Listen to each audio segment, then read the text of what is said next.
পাঞ্জাবি পরে রয়েছি কারণ আজ থেকে নতুন বছরের শুরু, এবং সেই জন্য এই ভিডিওটাকে কিন্তু আমি আগেও রেকর্ড করিনি। আজকে শুক্রবার, নতুন বছরের প্রথম দিন। ঘড়িতে এখন সকাল 10:33 বাজে। এই সময় ভিডিওটাকে রেকর্ড করছি এবং এটা হয়ে গেলেই এটা ইউটিউবে দিয়ে দেবো। আমার বহু ছাত্রছাত্রীদের কাছে এই বছরটা খুব গুরুত্বপূর্ণ। এখন একজন শিক্ষক হিসাবে আমি তোদের থেকে আসলে 4টে জিনিসই চাই। 1, তোরা জীবনে অনেক বেশি পরিশ্রম কর। 2, তোরা অনেক বেশি সৎ হ। 3, মানুষকে আরও বেশি সম্মান করতে শেখ।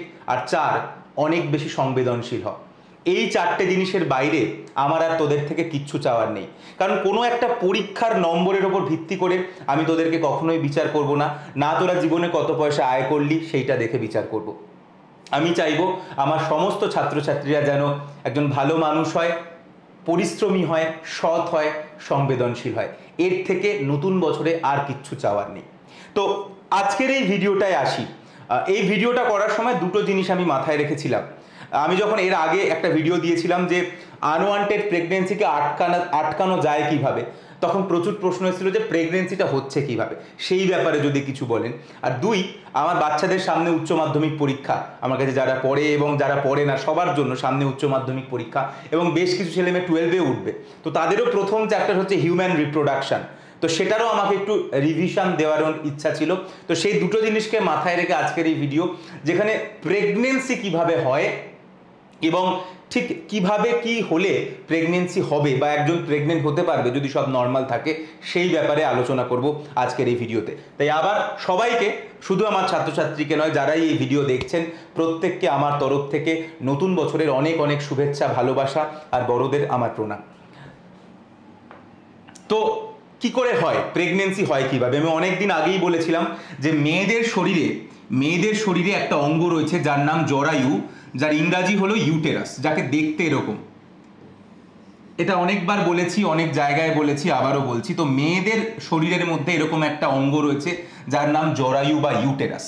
তো সেই জরায়ু বা ইউটেরাসের মধ্যে এরকম একটা নালী রয়েছে যার নাম হচ্ছে ফ্যালোপিয়ান টিউব বা ফ্যালোপিয়ান নালী, যাই বলি না কেন।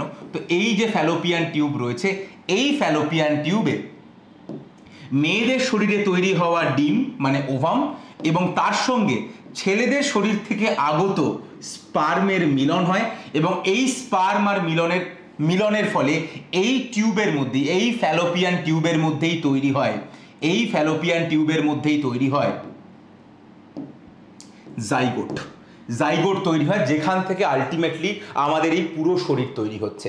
তাহলে আমি কি বললাম? মেয়েদের শরীরে একটা অঙ্গ রয়েছে যার নাম ইউটেরাস বা জরায়ু। সেইখানে মেয়েদের শরীরে তৈরি হওয়া ডিমের সাথে ছেলেদের শরীর থেকে আগত শুক্রাণু বা স্পার্মের মিলন হয়, তৈরি হয় জাইগোট। এই একটা কোষ জাইগোট তৈরি হয়, এবং এই একটা কোষ থেকে আজকে আমাদের প্রত্যেকটা মানুষের এই পুরো শরীরটা দাঁড়িয়ে রয়েছে।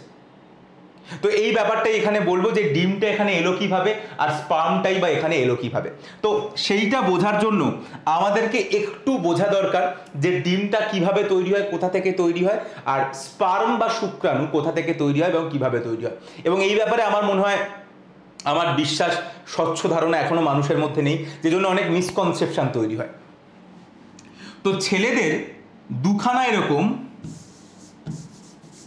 ছেলেদের শরীরের বাইরে স্ক্রোটাম নামক থলির মধ্যে এরকম দুখানা শুক্রাশয় থাকে।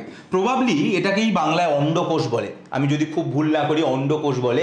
শুক্রাশয় থাকে। তো এই যে শুক্রাশয় দুটো থাকে, এই শুক্রাশয়ের মধ্যেই তৈরি হয় স্পার্ম। এই শুক্রাশয়ের মধ্যেই তৈরি হয় স্পার্ম। শুক্রাশয় মানে যাকে আমরা ইংরাজিতে বলি টেস্টিস। এই টেস্টিসের মধ্যেই তৈরি হয় স্পার্ম। এবং টেস্টিসে থাকে কিসের মধ্যে? টেস্টিসে থাকে একটা থলির মধ্যে যার নাম স্ক্রোটাম। তো টেস্টিসের মধ্যে তৈরি হয় স্পার্ম। যদি আমার ছাত্রছাত্রীদের জন্য বলি বা সবার জন্য বলি যে স্পেসিফিক্যালি টেস্টিসের মধ্যে কোন জায়গায় স্পার্ম তৈরি হয়, তাহলে আমি বলবো সেমিনিফেরাস টিবিউল বলে একটা জিনিস রয়েছে। শুক্রাশয়ের মধ্যে সেমিনিফেরাস টিবিউল বলে একটা জিনিস রয়েছে। সেই সেমিনিফেরাস টিবিউলের মধ্যে তৈরি হয় হচ্ছে এই স্পার্মগুলো। এইবার এই স্পার্ম তৈরি হওয়ার পরে এই স্পার্ম ছেলেদের শরীর থেকে বেরোবে কিভাবে? এইখানে রয়েছে ছেলেদের পেনিস, এইটা হচ্ছে ছেলেদের পেনিস, এবং এইটা হচ্ছে একটা নালী, যেটা স্ট্রেট আসছে ইউরিনারি ব্লাডার থেকে, এটা স্ট্রেট আসছে ইউরিনারি ব্লাডার থেকে। ইউরিনারি ব্লাডার মানে কি? মূত্রথলি, অর্থাৎ যেখানে ইউরিন বা মূত্র জমা হয়। তো এইটা হচ্ছে সেই মূত্রনালী, এটা হচ্ছে সেই মূত্রনালী যেখান থেকে ইউরিন বা মূত্র বাইরে বেরিয়ে আসে। বোঝা গেল? তাহলে এইটা হচ্ছে ছেলেদের পেনিস এবং এইটা হচ্ছে মূত্রথলি, এইটা হচ্ছে মূত্রথলি এবং এখান থেকে এই যে মূত্রনালী বেরোচ্ছে যেটা ইউরিন বা মূত্রকে বডির বাইরে নিয়ে আসছে যখন আমাদের টয়লেট বা বাথরুম পাচ্ছে। এবার এই যে শুক্রাণু এখানে তৈরি হলো, টেস্টিসের মধ্যে এই যে শুক্রাণু তৈরি হলো, এই শুক্রাণু এসে অ্যাকচুয়ালি মিলিত হয় এই নালীর সাথে। এই শুক্রাণুগুলো অ্যাকচুয়ালি এসে মিলিত হয় এই নালীর সাথে এবং এই নালীর মধ্যে দিয়েই এই শুক্রাণুগুলো বেরোয়। কিন্তু এখানে একটা টুইস্ট আছে, এই শুক্রাণুগুলো একা একা বেরোয় না। কেন একা একা বেরোয় না? কারণ এখানে দুটো অঙ্গ রয়েছে, একটার নাম হলো সেমিনাল ভেসাইকেল, একটার নাম হলো সেমাইনাল ভেসিকেল, আর আরেকটার নাম হলো প্রস্টেট। নাম দুটো আসা, প্রস্টেট নামটা তো আমার মনে হয় অনেকেরই চেনা। সেমিনাল ভেসিকেল আর প্রস্টেট, এই দুটো জিনিস রয়েছে এবং এই দুটো জিনিস মিলিয়ে একটা সাদা রঙের একটা ফ্লুইড তৈরি করে। সাদা রং দিয়ে দেখাচ্ছি না কারণ যেহেতু সবটা সাদা কনফিউজ হয়ে যাবে, তবে এরকম একটা সাদা রঙের ফ্লুইড এই দুটো জিনিস থেকে তৈরি হয়, যেটাকে আমরা বলি সিমেন, যার বাংলা হলো বীর্য, যার বাংলা হলো বীর্য। তো এই সিমেনটা তাহলে কোথা থেকে তৈরি হয়? সিমেন মেনলি তৈরি হয় এই সেমাইনাল ভেসিকেল আর এই প্রস্টেট থেকে। তো শুক্রাণু যেগুলো এই টেস্টিস থেকে আসছিল, সেই শুক্রাণুটাকে আমি সাদাতেই দেখাই। এই যে শুক্রাণু যেটা আসছিল টেস্টিস থেকে, সেই শুক্রাণু এই সিমেনের মধ্যে মিলিত হয়ে যায় এবং একটা মিক্সড একটা কম্বিনেশন তৈরি হয় যে সিমেনের মধ্যে বা বীর্যর মধ্যে শুক্রাণুগুলো থাকে এবং সেটা এই জায়গাটাতে থাকে। এবং যখন সেক্সুয়াল ইন্টারকোর্স হয়, মানে যখন সেক্স করছে একটা ছেলে মেয়ের সাথে, তখন এই শুক্রাণুর যে সিমেনের মধ্যে ছিল বা এই সিমেন যার মধ্যে শুক্রাণু রয়েছে, সেই সিমেনটা এই একই রাস্তা দিয়ে বাইরে বেরিয়ে আসে। অর্থাৎ কি বললাম? ছেলেদের একটাই রাস্তা রয়েছে যার মধ্যে দিয়ে মূত্রও বেরোয়, মানে ইউরিনও বেরোয়, এবং যে রাস্তা দিয়ে সিমেন মানে বীর্য বেরোয়, এবং এই সিমেনের মধ্যেই থাকে স্পার্ম। এই সিমেনের মধ্যেই থাকে স্পার্ম। সিমেনের কেন দরকার? কারণ সিমেন না থাকলে স্পার্মটা বেরোতে পারতো না, সেই জন্য সিমেন ওই স্পার্মটাকে ধরে নিয়ে বেরোচ্ছে। আমার মনে হয় এটা বোঝা গেল। এবং এইভাবে এই একই রাস্তা দিয়ে বেরিয়ে আসে হচ্ছে সিমেন। তো সিমেনের মধ্যেই থাকে স্পার্ম। তাহলে এই ব্যাপারটা আমার মনে হয় বোঝাতে পারলাম যে কি ব্যাপারটা হচ্ছে, যে স্পার্ম মানে শুক্রাণু, যেটাকে আলটিমেটলি ওই মেয়েদের শরীরে পৌঁছাতে হবে, সেই শুক্রাণু তৈরি হয় টেস্টিস মানে শুক্রাশয়ের সেমিনিফেরাস টিবিউলের মধ্যে। তারপরে শুক্রাণুটা এই জায়গাটাতে আসে এবং এখানে এসে একটা ফ্লুইডের সাথে, একটা তরলের সাথে মিলিত হয়, যেটা একটা একটু থকথকে সলিড, যার নাম হচ্ছে সিমেন বা বীর্য, যেটা তৈরি হয় মেনলি এই দুটো জায়গা থেকে, সেমাইনাল ভেসিকেল আর প্রস্টেট থেকে। এবং এই যে মিক্সচারটা, এই যে সিমেন যার মধ্যে স্পার্ম রয়েছে, সেটা এখানে অপেক্ষা করে এবং যখন কেউ সেক্সুয়াল ইন্টারকোর্স করে বা মাস্টারবেশন করে, যাই করুক না কেন, তখন এই জিনিসটা, এই সিমেনটা এই একই রাস্তা দিয়ে বাইরে বেরিয়ে আসে যার মধ্যে স্পার্ম থাকে। আমি মনে হয় বোঝাতে পারলাম। এবার একটা কথা এখানে বলে দিই, সিমেনের মধ্যে কোটি কোটি স্পার্ম থাকে, কোটি কোটি স্পার্ম।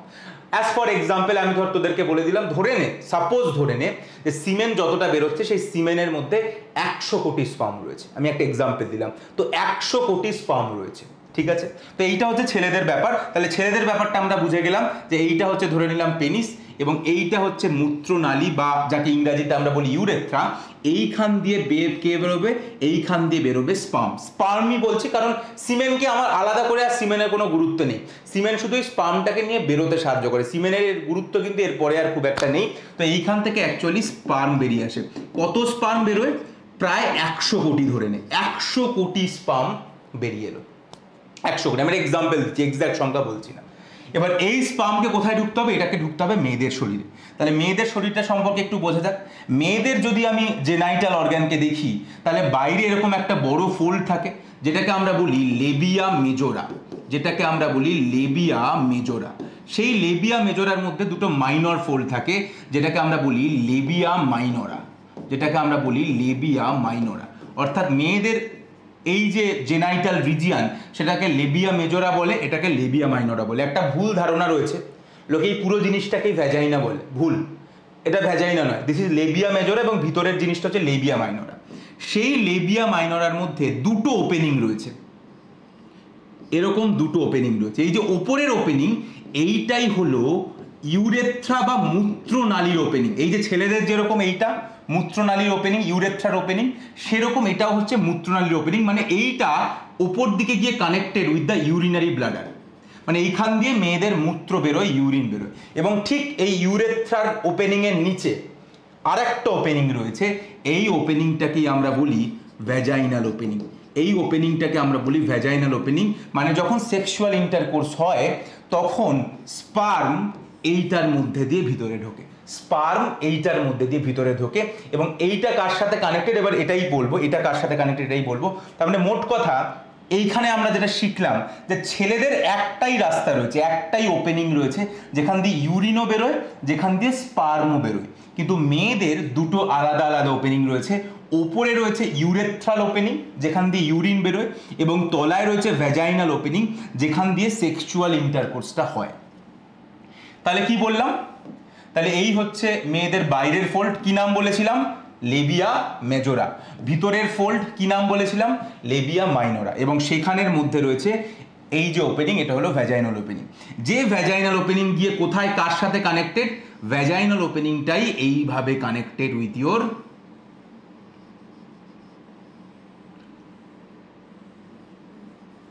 জরায়ু বা ইউটেরাস, জরায়ু বা ইউটেরাস। তার মানে যখন সেক্সুয়াল ইন্টারকোর্স হবে তখন এই যে সিমেন যার মধ্যে স্পার্ম রয়েছে, সেই সিমেন নিক্ষেপিত হবে এটার মধ্যে দিয়ে এবং এই রাস্তা দিয়ে এটা ঢুকবে। তার মানে ওই যে সিমেন যার মধ্যে 100 কোটি স্পার্ম রয়েছে সেটা এই রাস্তা দিয়ে ইউটেরাসের মধ্যে ঢুকে যাবে। মানে এখানে 100 কোটি স্পার্ম এটার মধ্যে ঢুকতে হবে। কিন্তু 100 কোটি স্পার্ম কি যায় না? যখন এইখানে কিছু স্পার্ম আটকে যায় আর যেতে পারে না, এইখানে কিছু আটকে যায়, এরকম ভাবে প্রচুর স্পাম আস্তে আস্তে কমতে থাকে, প্রচুর স্পাম আস্তে আস্তে কম্পিটিশনে হেরে যেতে থাকে। কারণ আমি দেখিয়েছিলাম শুরুতেই যে আলটিমেটলি ডিম মানে এই যে ওভাম, তার কাছে কি একটা স্পার্ম পৌঁছাবে, বাকি সমস্ত স্পাম মানে বাকি 99,99,99,999টা স্পার্ম হেরে যাবে কম্পিটিশনে, কেবলমাত্র একটা স্পার্ম গিয়ে পৌঁছাবে ওভামের কাছে। তার মানে এই যে রাস্তা, যে রাস্তার থ্রুতে আলটিমেটলি স্পার্মগুলো যাবে, এই রাস্তাতেই সমস্ত স্পার্ম আস্তে আস্তে হেরে যাবে। এবং কোনো একজন চ্যাম্পিয়ন স্পার্ম, কোনো একজন সব থেকে যে পাওয়ারফুল, সব থেকে যে শক্তিশালী, সব থেকে যে দ্রুত দৌড়াতে পারে, সেই স্পার্ম গিয়ে পৌঁছে যাবে এই ফ্যালোপিয়ান টিউবের মধ্যে। এইবার দ্বিতীয় যে গল্পটা, আচ্ছা এইটাকে এই দিকে দেখায় তাহলে আমার বোঝাতে সুবিধা হবে। ধরে নিলাম এই দিকের ফ্যালোপিয়ান টিউবে গিয়ে পৌঁছে গেল। এইবার যেটা শিখিয়েছিলাম যে মেয়েদের এইখানে থাকে হচ্ছে ডিম্বাশয়। যেরকম ছেলেদের শুক্রাশয় থেকে, টেস্টিস থেকে স্পার্ম বা শুক্রাণু তৈরি হয়, সেরকমই মেয়েদের ডিম্বাশয় থেকে ডিম তৈরি হয়। এবং ওটাও আমি শিখিয়েছিলাম যে মেয়েদের একটা মাসিক চক্র আছে, মেয়েদের শরীরের মধ্যে একটা স্পেশাল মাস চলে যেটার সঙ্গে জানুয়ারি ফেব্রুয়ারি কোনো মিল নেই, যেটা অন অ্যান অ্যাভারেজ 28 দিনের মাস হয়। এবং তার 14 নম্বর দিনে সেই মাসের 14 নম্বর দিনে ডিম্বাশয় থেকে ডিম বেরিয়ে আসে এবং বেরিয়ে এসে এই ফ্যালোপিয়ান টিউবে অপেক্ষা করে স্পার্মের। এটা শিখিয়েছিলাম। তার মানে 14 নম্বর দিনে মেয়েদের পেটের মধ্যে যে, শরীরের মধ্যে যে মাসিক চক্র চলে, তার 14 নম্বর দিনে ডিম বেরিয়ে আসে এবং ওয়েট করে। কতদিন ওয়েট করে? বেরিয়ে আসার পরে এইটা কিন্তু ওয়েট করে 24 থেকে 48 ঘন্টা। সোজা বাংলায় বললে 1 থেকে 2 দিন অপেক্ষা করে। এই 1 থেকে যে 2 দিন অপেক্ষা করে, সেই সময় যদি স্পার্ম আসে তবেই কিন্তু মিলন হবে। এর আগে যদি চলে আসে বা এর পরে যদি চলে আসে তাহলে কিন্তু হবে না মিলন। কারণ ওভাম বা ডিম বেশি দিন অপেক্ষা করে না, মেয়েরা বেশি দিন অপেক্ষা এমনিও করা পছন্দ করে না, তো এরাও 1 থেকে 2 দিন অপেক্ষা করে। তার মধ্যে ওই সময় যদি স্পার্ম আসে তবে মিলন হবে, তবে দুজনের মিলন হবে, জাইগোট তৈরি হবে, বাচ্চা তৈরি হবে। আর যদি না আসে তাহলে হবে না। তাহলে এইটাই হচ্ছে ব্যাপার। তো সেই জন্য এবার বাইরে থেকে আমি বলেছিলাম যে এরকম কোনো ফিক্স নেই যে 14 নম্বর দিনেই হবে। কারুর শরীরে হয়তো 13 নম্বর দিনে হয়, 15 নম্বর দিনে হয়। আবার অনেক সময় কারুর মাস তো 28 দিনে নয়, কারুর 30 দিনের মাস, 32 দিনের মাস। তাই এটা খুব কনফিউজিং। কিন্তু আমি যেটা বলেছিলাম যে 9 থেকে 19, মনে আছে আগের ভিডিওতে বলেছিলাম যে 9 থেকে 19 হলো আনসেফ। মানে এই সময় যদি সেক্সুয়াল ইন্টারকোর্স করা হয় তাহলে চান্স আছে প্রেগনেন্ট হওয়ার। তাই যদি প্রেগনেন্সি যদি না চাই তাহলে এই সময় আমরা সেক্সুয়াল ইন্টারকোর্স করি না। কিন্তু যদি প্রেগনেন্সি চাই তাহলে এই ফেজটাতেই আমার মনে হয় ম্যাক্সিমাম প্রেগনেন্সির জন্য চেষ্টা করা উচিত, স্পেশালি 14 নম্বর দিনের আগে পরে, 14 নম্বর দিনের দুদিন আগে থেকে 14 নম্বর দিনের দুদিন পরে, এইটা দিয়ে ম্যাক্সিমাম করা উচিত, চেষ্টা করা উচিত, যে সময় চান্সেস বেশি থাকে এই ডিমের সঙ্গে শুক্রাণুর মেলার। তাই আগে পরে করলে হবে না, এই দিনটাকে মাথায় রাখতে হবে, 14 নম্বর দিনটাকে মাথায় রাখতে হবে এবং তার আগে পরে করতে হবে, তবেই কিন্তু এই মিলনটা ঘটবে। আমার স্টুডেন্টদের জন্য বলি, যদি স্পেসিফিক্যালি জিজ্ঞাসা করে ফ্যালোপিয়ান টিউবের কোন জায়গাটায় এই মিলনটা হয়, তাহলে সেটার উত্তর হচ্ছে অ্যাম্পুলা। আমার মনে হয় সবাই জানে ফ্যালোপিয়ান টিউবের মধ্যে একটা জায়গা রয়েছে যার নাম অ্যাম্পুলা, সেইখানে পার্টিকুলারলি এই মিলনটা হয়। এবার অনেকেই প্রশ্নটা করে যে ডাক্তারবাবু আমার মাস তো 32 দিনের, আমার 28 দিনের মাস নয়, তাহলে আমার তো আর 14 দিন হিসাব হচ্ছে না, তখন কতদিন হিসাবে? নর্মালি মাস কত দিনের হয়? 28 দিনের হয়। আপনার কত দিনের? 32 দিনের। মানে কদিন বেড়ে গেছে? 4 দিন বেড়ে গেছে। তার মানে আপনার ওভিউলেশনটাও 14 দিনে না হয়ে 4 দিন বেড়ে গিয়ে 18 দিনে হবে। জাস্ট এইটা হচ্ছে সিম্পল ক্যালকুলেশন। কারণ মাসিক চক্র বা মাস যদি, পিরিয়ড যদি 32 দিন অন্তর অন্তর হয়, তাহলে তার ওভিউলেশনটাও 4 দিন পিছিয়ে যাবে। আবার কেউ যদি বলে ডাক্তারবাবু আমার ওভিউলেশনটা 26 দিনে হয়, তখন ওটাও দুদিন এগিয়ে আসবে, 12 নম্বর দিনে হয়ে যাবে, যেহেতু এটাও দুদিন এগিয়ে আসে, এটাও দুদিন এগিয়ে আসে, তাই সেইটা অনুযায়ী ক্যালকুলেশন হবে। তবে সবসময় মাথায় রাখতে হবে, যদি চায় প্রেগন্যান্সি কেউ, তাহলে ওভিউলেশন মানে যেটা ওই 28 দিনের সাইকেলে 14 নম্বর দিনে হয়, তার 48 ঘন্টা আগে থেকে তার 48 ঘন্টা পরে অবধি এই টাইমটাতে হাইয়েস্ট চান্স থাকে প্রেগনেন্সি হওয়ার। এবং যদি কেউ প্রেগনেন্ট হতে চায়, তাহলে এই সময় সেক্সুয়াল ইন্টারকোর্স করার চেষ্টা করা উচিত, এবং যাতে প্রবাবিলিটি অনেক বেশি বাচ্চা হওয়ার। তাহলে that is the concept of pregnancy. আমি জেনারেল সবার জন্যও বললাম, এবং যারা স্টুডেন্ট আমার মনে হয় তাদেরও খুব ভালো রিভিশন হলো। তো এইটা হচ্ছে ব্যাপার। আমি পুরোটা আরেকবার সামারাইজ করে দেবো। যে দুটো অ্যানাউন্সমেন্ট বারবার বলছি, নিট 2022 যারা দেবে এবছর, তাদের একটা সম্পূর্ণ ক্র্যাশ কোর্স আমরা নিয়ে এসেছি, যেটা নিয়ে প্রচণ্ড এক্সাইটেড। 90টা লাইভ ইন্টারঅ্যাক্টিভ ক্লাস হবে, 10টা মক টেস্ট হবে, ডাউট ক্লিয়ারিংটা খুব স্পেশালভাবে হবে, এবং আমরা প্রচণ্ড এক্সাইটেড। এবং 2-2.5 মাস সময় কম সময় নয়, তাই মানে আমরা চেষ্টা করবো অ্যাটলিস্ট যাতে 600 সিকিউর করতে পারে প্রত্যেকে। তাই যদি চাও দেরি করো না, কারণ আমরা বেশি কাউকে তো নিই না, এটা জানো। তাহলে যদি নেওয়ার হয় ভর্তি হয়ে যাও আজই, এবং কোর্স ফিটাকে এমনই রাখা রয়েছে যাতে যে কেউ এটাকে অ্যাফোর্ড করতে পারে। তো নিচের নম্বর থাকবে, সেই নম্বরে হোয়াটসঅ্যাপ করো তোমার নাম লিখে আর ক্র্যাশ কোর্স লিখে, তাহলে এনরোল করতে পারো। ফোন নাম্বারটা হচ্ছে এই নাম্বারটা 9300545553, এই নম্বরটা 9300545553, নিট 2022-এর ক্র্যাশ কোর্সের জন্য। আর নিট 2024 অর্থাৎ যারা সবে মাধ্যমিক দিল, যারা 11-এ উঠবে, তাদেরও শুরু হচ্ছে 16 তারিখ থেকে, 16ই মে থেকে শুরু হচ্ছে। এবং যেহেতু তাদেরকে আমরা 2 বছর পাবো, তাই আমরা এতটাই কনফিডেন্ট তাদেরকে নিয়ে, অ্যাটলিস্ট তাদেরকে আমরা রিপিট করতে দেবো না। তারা যেন আর 2 বছর পরে গিয়ে আবার 1 বছর ডাক্তারির জন্য প্রিপারেশান না দেয়, সেরকমভাবেই দেখবো। এবং শুরুতেই সায়েন্সের যে ভয়, সেটাকে দূর করে দেবো, কারণ সেই গ্যারান্টিটা আমি নিচ্ছি, কারণ আমি নিজে পড়াবো বায়োলজিটা পুরোটা। তো যাই হোক, এইটাই বলার। তাহলে আমি আজকে, এবং সেটাও একই নাম্বারে যোগাযোগ করবে, 9300054553। তো আজকে যেটা বললাম তাহলে কি বললাম? এটা বললাম যে মেয়েদের শরীরে জরায়ু রয়েছে, যার মধ্যে ফ্যালোপিয়ান টিউব রয়েছে, সেই ফ্যালোপিয়ান টিউবের অ্যাম্পুলাতে স্পার্ম আর ওভামের মিলন হয়। তাহলে স্পার্ম আসে কিভাবে? স্পার্ম তৈরি হয় শুক্রাশয় বা টেস্টিসের মধ্যে, সেটা এখান থেকে আসে, এখানে একটা তরলের সাথে মিলিত হয় যার নাম বীর্য বা সিমেন। সিমেন কোথা থেকে তৈরি হয়েছিল? সিমাইনাল ভেসিকেল আর প্রস্টেট থেকে মেনলি, এবং তারপরে এই রাস্তা দিয়ে স্পার্ম বেরিয়ে আসে। ছেলেদের একটাই রাস্তা, এখান দিয়ে ইউরিন বেরোয়, এখান দিয়েই স্পার্ম বেরোয়। এরপরে মেয়েদের কথা বললাম, বাইরের ফোল্ড লেবিয়া মেজরা, ভিতরের ফোল্ড লেবিয়া মাইনরা, ওপরের ওপেনিংটার নাম ইউরেথ্রা, দ্বিতীয় ওপেনিংটার নাম হচ্ছে ভ্যাজাইনাল ওপেনিং। তার মানে মেয়েদের দুটো আলাদা আলাদা ওপেনিং, যার একটা দিয়ে ইউরিন বেরোয় এবং আর একটা দিয়ে সেক্সুয়াল ইন্টারকোর্স হয়। পিরিয়ডের যে ব্লাড, যে মেনস্ট্রুয়েশনের যে ব্লাড, সেটাও কিন্তু এই রাস্তা দিয়ে বেরোয়। কারণ সেটা নিয়ে পিরিয়ড নিয়ে পরে একদিন আলোচনা করব। কারণ পিরিয়ড মানে বেসিক্যালি ওই জরায়ুর একটা লেয়ার বেরিয়ে আসে, এবং অলরেডি বলেছি যে এই vagina is connected with the জরায়ু। তাই জরায়ুর লেয়ার ছিঁড়ে বেরোনোর জন্য রক্তটা বেরোয়, তাই রক্তটাও এই ওপেনিং দিয়ে বেরোয়। তো এইটা হচ্ছে ব্যাপার। তো এইখান দিয়ে স্পার্ম ঢোকে, কোটি স্পার্ম, কিন্তু সবাই কম্পিটিশনে হেরে যায়। সব থেকে পাওয়ারফুল স্পার্ম গিয়ে আলটিমেটলি অ্যাম্পিউলাতে পৌঁছায় এবং ওভামের সাথে মিলিত হয়। ওভাম বেরোয় 14 নম্বর দিনে নর্মাল 28 দিনের সাইকেলে। ওয়েট করে 1 থেকে 2 দিন, তার মধ্যে যদি স্পার্ম আসে তবেই মিলন হয়, না হলে কিন্তু ও আর ওখানে থাকে না এবং আর মিলনও হয় না। তাই যদি কেউ প্রেগনেন্ট হতে চায়, সব থেকে হাইয়েস্ট চান্স যে ওভিউলেশনের 48 ঘন্টা আগে থেকে 48 ঘন্টা পরে চেষ্টা করা উচিত। আর কারুর যদি সাইকেল অন্যরকম হয়, অর্থাৎ 32 দিনের সাইকেল, তাহলে তার ওভিউলেশনটাও ওটা হিসেব করে নিতে হবে, ওটাও 4 দিন পরে হবে এরকম, বা এগিয়ে এলে এটাও 2 দিন আগে হবে, কারণ ওভিউলেশন ক্যালকুলেশনটা এইভাবে করতে হয়। তো এই ছিল আজকের ভিডিও ভালো লেগে থাকলে চাইলে চ্যানেলটাকে সাবস্ক্রাইব করতে পারো। যারা নিট অ্যাসপিরেন্ট তাদের ব্যাপারে তো অলরেডি অ্যানাউন্স করে দিলাম, টেলিগ্রাম চ্যানেল যারা নিট অ্যাসপিরেন্ট তাদের জন্য, তার লিঙ্ক ডেসক্রিপশানে থাকবে। আর ইনস্টাগ্রাম, ফেসবুক পেজ, এই সমস্ত লিঙ্কগুলো ডেসক্রিপশানে থাকবে। আজকের মতো এই অবধি, দেখা হবে আবার নতুন কোনো ভিডিওতে। ততদিন অবধি খুব ভালো থেকো, নতুন বছর খুব ভালো কাটুক। আবারও বলছি, কোনো নম্বর, পরীক্ষা, পয়সা এগুলোকে দিয়ে কোনো মানুষের বিচার আজ অবধি হয়নি। পরিশ্রমী হও, সৎ হও, অনেক বেশি সংবেদনশীল হও, আর আজকের দিনে যেটা সব থেকে অভাব, মানুষকে আরও বেশি সম্মান করতে শেখো। আমার মনে হয় তাহলে বাকিগুলো অটোমেটিক্যালি জীবনে হয়ে যাবে, তার জন্য চিন্তা করতে হবে না। খুব ভালো থেকো, নতুন বছর খুব ভালো কাটুক, দেখা হবে আবার নতুন কোনো ভিডিওতে।